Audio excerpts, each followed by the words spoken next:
Ito nga ang bagong treatment na ginagawa sa ibang bansa para sa mga taong barado ang ilong. Ang ginagawa nga ng doktor ay pinapasok nga ang kanyang daliri. Pagkatapos, papalaki niya nga ang kanilang mga butas ng ilong. Pagkatapos nun, mawawala na nga ang baradang ilong nila. Gusto niyo nga rin pang subukan ito dahil may nagsabi na pwede rin daw tumamos ang mga ilong niyo dito.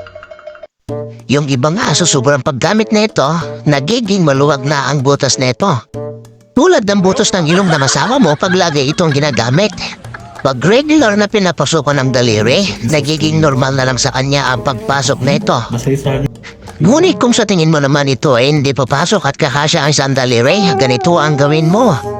Pumunta ka sa isang masahista at pamasahin mo to, tulad ng ginagawa dito sa ilong ng taong ito. Malay mo, pagkatapos na ito, ganito ang mangyari sa ilong mo.